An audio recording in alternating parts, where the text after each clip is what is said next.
میں اپنے نبی کی معاشرت بتانا چاہتا کہ میرے نبی کی زندگی میں محبت کے سوا کچھ نہ تھا. کل کائنات کے نبی ہیں. اور حضرت عائشہ سے کہہ رہے ہیں عائشہ دوڑ لگائیں, عائشہ دوڑ لگائیں. کوئی یہاں کہہ سکتا ہے, کوئی مولانا کہہ سکتا ہے بیوی سے آؤ بیگم دوڑ, تمہارا توڑے کو تو گھر ہی نکے نکے تسی دوڑنا کتنے, چلو پوڑیاں چڑھ دے رہا کرو, پوڑیاں چڑھو ہیں. عائشہ دوڑ لگائیں. کون کہہ رہے ہیں؟ دو جہان کے سردار عائشہ دوڑ لگائیں. تمہاری تو بزرگی فوت ہو جائے. تو آپ نے صحابہ سے کہا ایک سفر سے واپس آ رہے, جاؤ بھائی سب آگے چلے جاؤ. وہ سارے آگے چلے گئے. جب وہ نظروں سے غائب ہو گئے, عائشہ آؤ دوڑ لگائیں.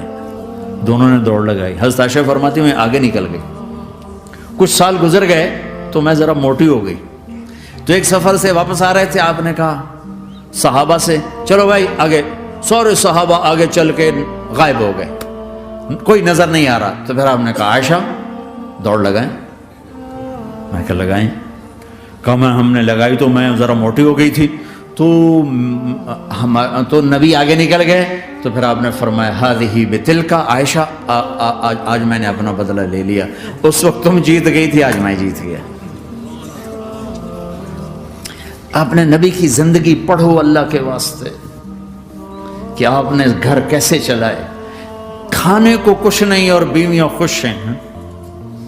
سلوک تھا نا, کھانے کو کچھ نہیں ہے, 2 مہینے چولہا نہیں جلتا ہے, لیکن بیویوں کو ایسی محبت تھی کہ وہ قربان ہوتی جا رہی ہیں. اور یہاں سب کچھ دے کر گھروں میں آگ ہے, اس لیے کہ بول ٹھیک نہیں, نہ خامد کا بول ٹھیک ہے نہ بیوی کا بول ٹھیک ہے. اور عام طور پر زیادتی چونکہ مردوں کی طرف سے ہوتی, کبھی عورتوں کی طرف سے بھی ہوتی. میں تو دونوں کے لیے بات کر رہا ہوں. اس زبان کو میٹھا کرنا سیکھ لو.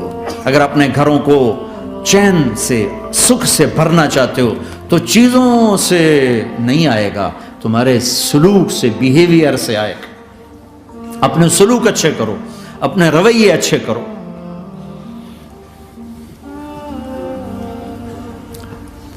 مسجد نبوی میں حبشہ کے لوگ, ایتھوپیا, وہ کر رہے تھے چھوٹے چھوٹے خنجر, اس کے ساتھ نا وہ رقص کر رہے تھے. تو حضرت عائشہ کے کان میں آواز پڑے کہ یا رسول اللہ میں نے دیکھنا ہے. تو کوئی ہمارے جیسا ہوتا کہتا تو لایا نہیں کرتی, فضول کام دیکھتی. تو نبی کی بیوی کو چل بیٹھ قرآن پڑھ, چل مصلی پہ بیٹھ جا, چل تسبیح پڑھ. تجھے خیال کیسے آیا, دنیا میں دین مٹ رہا ہے, تمہیں خیال کیسے آیا کہ تو تماشا دیکھتی ہے؟ آپ نے کہا آؤ دیکھتے ہیں. خود آپ دروازے میں کھڑے ہو گئے اور عائشہ کو پیچھے کھڑا کر لیا.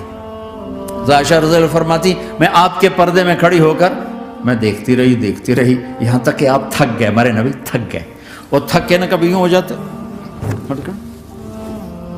یوں ہو جاتے, ایک پاؤں کا سارا, پھر کہنے لگے عائشہ بس نہ کریں. میں نے کہا نہیں ابھی میرا دل نہیں بھرا. اچھا ٹھیک ہے.